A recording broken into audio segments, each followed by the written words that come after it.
Hi, this is Julie with Beadaholique, and in this video I'm going to be teaching you the basic techniques you need to know to make a Beadaholique mini kit. And all of these techniques require just very simple tools, such as a pair of cutters, a chain nose plier, a round nose plier, and a pair of scissors.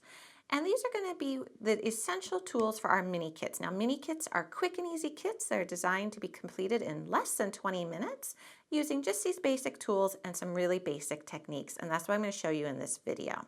So I'm going to show you how to make a simple wire loop, how to make a wrapped wire loop, how to open and close a jump ring, how to open the loop at the base of an earring hook as well as an eye pin, and how to make a surgeon's knot as well as a simple overhand knot.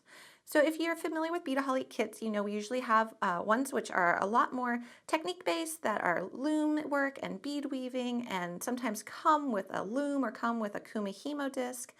And those kits are great because they are for people who want a little bit of a longer project, but we wanted to give you kits that are really just fun, quick, and easy, great for beginners as well as people who are more experienced who want a really pretty project in a short amount of time.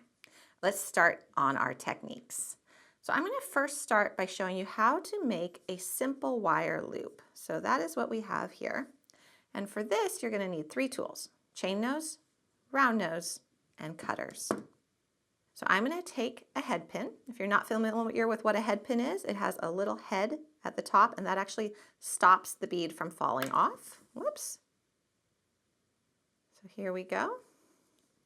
So that bead is now anchored on there. Now to make a simple wire loop, you're going to start with your chain nose pliers, and you're going to grab that wire right where it exits the bead, and you're going to bend it at a 45-degree angle. And then you're going to take your round nose pliers and you're going to go right in there next to that bend. You're going to grip it and you're going to actually take that wire and with your fingers rotate the wire over the top of the round nose pliers. And you see the round nose pliers are aptly named because they have two round noses.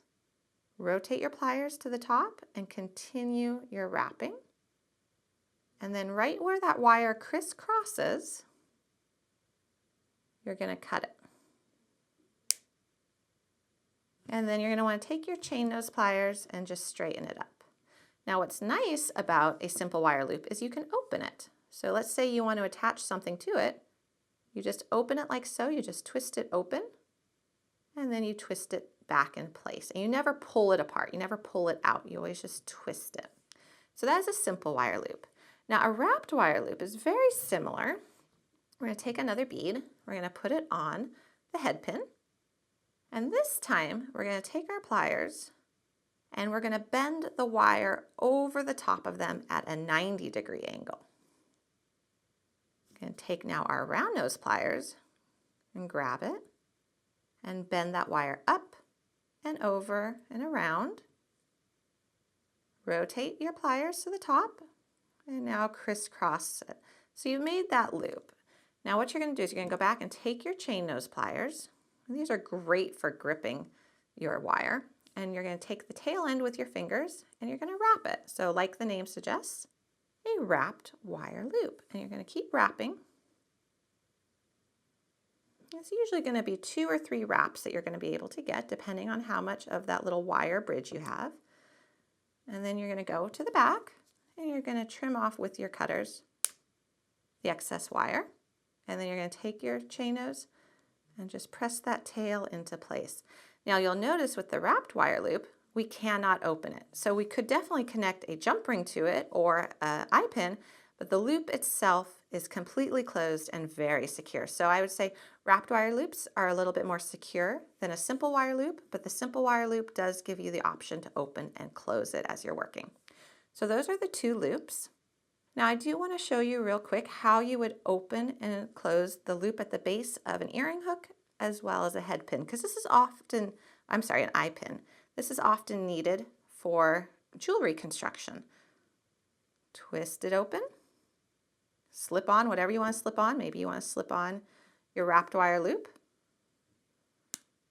and twist it back closed and you are set.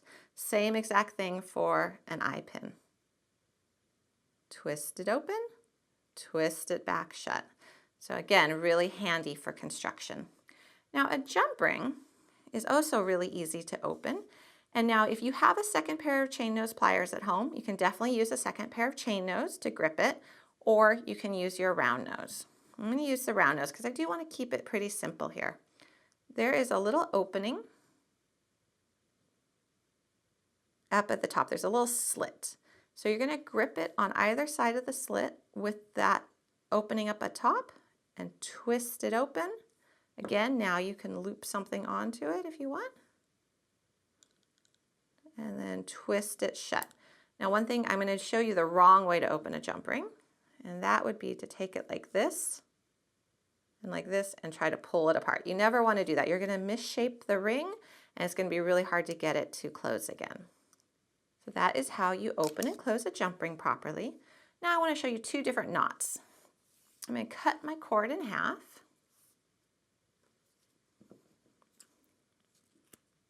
The first knot is going to be a simple overhand knot. So you take your cord or thread or whatever you've got, you make a loop, you take the front tail and it goes over the back tail, you pull it through the center, and then you just pull. And that is a simple knot. Now a surgeon's knot is very similar. Just make a loop, go through the center once, go through the center twice, and that is a surgeon's knot. So those are your two knots as well. And so these are the techniques you're going to need to know to make a Beadaholique mini kit. Sometimes you'll use all of them, sometimes you'll just use opening and closing of jump rings or a simple wire loop. It varies, but we did want to show you in one video the basic tools for mini kits as well as the basic techniques. Again, mini kits are fun, they're easy, they can be done in less than 20 minutes, they're very affordable, and they just create really lovely jewelry projects. And they're available at beadaholique.com.